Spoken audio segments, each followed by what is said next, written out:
વિચારો કે સમાજમાં દરેક વ્યક્તિને એકસરખી તક મળવી આ કેટલું જરૂરી છે નહીં? બસ આ જ સવાલ સામાજિક ન્યાયના હાર્દમાં છે. ચાલો આજે આપણે સમજીએ કે આ સમાનતા અને નિષ્પક્ષતાનો ખરેખર અર્થ શું છે અને હા, આ ધ્યેય સુધી પહોંચવામાં આપણને કયા પડકારો નડે છે.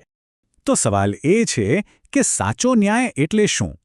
આપણે જ્યારે પણ ન્યાય સમાજ વિશે વાત કરીએ છીએ ત્યારે આપણા મગજમાં શું આવે છે? આ એક એવો સવાલ છે જે આપણા સમાજના પાયા સાથે અને દરેક વ્યક્તિના અધિકારો સાથે જોડાયેલો છે. અને બસ આ જ સવાલથી આપણે આપણી વાતની શરૂઆત કરીશું.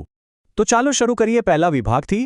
સામાજિક ન્યાય શું છે, જેને આપણે સમાજનો મૂળભૂત ધ્યેય કહી શકીએ?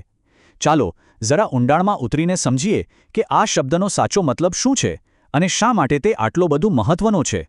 જુઓ, સામાજિક ન્યાયનો એકદમ સીધો અને સરળ અર્થ એ છે કે એક એવી સિસ્ટમ, એક એવી વ્યવસ્થા જ્યાં કોઈપણ વ્યક્તિ સાથે ધર્મ, જાતિ કે લિંગના આધારે ભેદભાવ ન થાય. દરેકને આગળ વધવા માટે એક સરખી તક મળે. મતલબ કે સમાજ પાસે જે પણ સંસાધનો અને સુવિધાઓ છે તેના પર દરેકનો એક સરખો હક હોવો જોઈએ. પણ એક વાત સમજવા જેવી છે. સામાજિક ન્યાયનો અર્થ ખાલી અધિકારો આપી દેવા એટલો જ નથી. ના, એનાથી પણ ઘણું વધારે છે. એનો સાચો હેતુ તો એક એવું વાતાવરણ બનાવવાનો છે જ્યાં દરેક વ્યક્તિ, દરેક જણ પોતાની પૂરી ક્ષમતા સુધી પહોંચી શકે અને સાચા અર્થમાં વિકાસ કરી શકે. હવે આવીએ આપણા બીલા વિભાગ પર, સામાજિક અસમાનતા, જે એક મોટો પડકાર છે. જુઓ, આદર્શની વાત કરવી તો સહેલી છે, પણ જમીની હકીકત શું છે? સામાજિક ન્યાયના રસ્તામાં જો કોઈ સૌથી મોટો અવરોધ હોય તો તે છે સામાજિક અસમાનતા. તો ચાલો આ પડકારને જરા બારીકાઈથી સમજીએ. તો સામાજિક અસમાનતા એટલે શું? આ એક એવી પરિસ્થિતિ છે જ્યાં સમાજના અમુક લોકોને, અમુક વર્ગોને શિક્ષણ, સ્વાસ્થ્ય અને વિકાસની જે મુખ્ય તકો હોય છે તેનાથી વંચિત રાખવામાં આવે છે. અને યાદ રાખજો, આ ખાલી પૈસાનો તફાવત નથી. આ તો તકોની એવી દિવાલ છે જે આખીને આખી પેઢીઓને પાછળ ધકેલી દે છે. અને આ અસમાનતા કંઈ છુપાયેલી નથી હોતી. એ આપણને રોજબરોજના જીવનમાં સ્પષ્ટ દેખાય છે. આપણે જોઈએ છીએ કે અમુક બાળકોને દુનિયાનું શ્રેષ્ઠ શિક્ષણ મળે છે, તો બીજી બાજુ કેટલાક બાળકોને તો ભણવા જ નથી મળતું. ઘણા લોકોને એમની જાતિ કે લિંગના કારણે નોકરીમાં ભેદભાવ સહન કરવો પડે છે. આ બધું શું છે? આ બધું જ સામાજિક અસમાનતાનું જીવતું જાગતું ઉદાહરણ છે.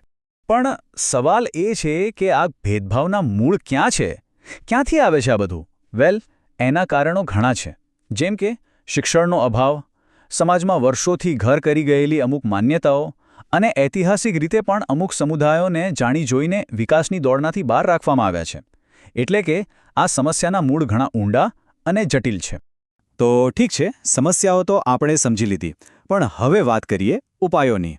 એટલે આપણો ત્રીજો વિભાગ છે ન્યાય માટેના પ્રયાસો, એટલે કે સમાનતા તરફનો માર્ગ. આખરે આ પડકારોનો સામનો કરવા માટે શું થઈ રહ્યું છે? ચાલો હવે એવા પ્રયાસો પર એક નજર કરીએ જે એક સમાન અને ન્યાયી સમાજ બનાવવા તરફ આપણને લઈ જઈ રહ્યા છે. આ દિશામાં સૌથી મજબૂત અને પહેલું પગલું એ છે આપણું ભારતનું બંધારણ. આપણું બંધારણ એકદમ સ્પષ્ટ શબ્દોમાં કહે છે કે આ દેશના દરેક નાગરિકને સમાન દરજ્જો અને સમાન તક મળવી જ જોઈએ. આ કોઈ સામાન્ય વાત નથી. આ એક બંધારણીય વચન છે જે સરકારની દરેક પોલિસી અને દરેક કાયદાને દિશા બતાવે છે.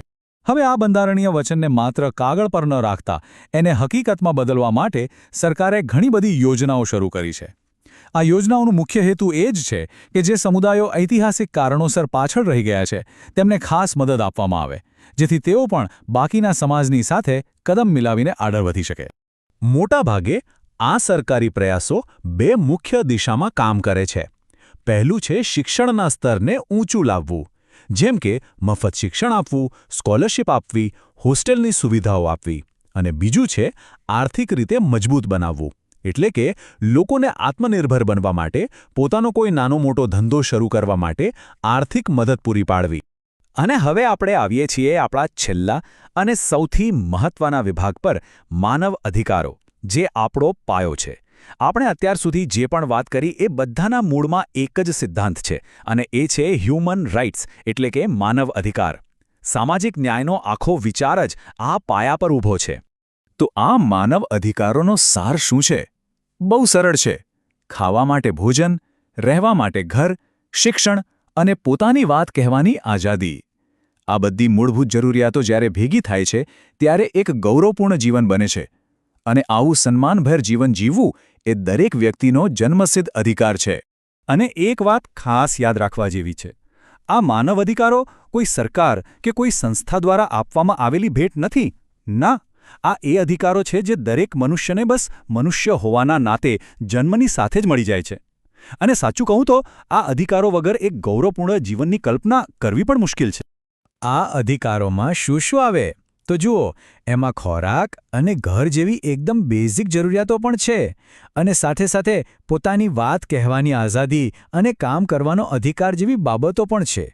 અને જ્યારે કોઈ સમાજ આ બધા જ અધિકારોની રક્ષા કરે છે ને, ત્યારે જ એ સાચા અર્થમાં એક ન્યાયી સમાજ કહેવાય છે. તો આપણે સામાજિક ન્યાય શું છે એ સમજ્યું, એની સામેના પડકારો જોયા અને એના માટે થઈ રહેલા પ્રયાસો વિશે પણ વાત કરી.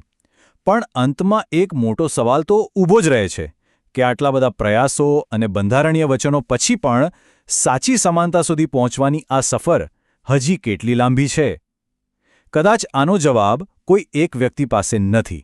આનો જવાબ તો આપણા સૌના સાથે મળીને કરેલા પ્રયાસોમાં જ છુપાયેલો છે.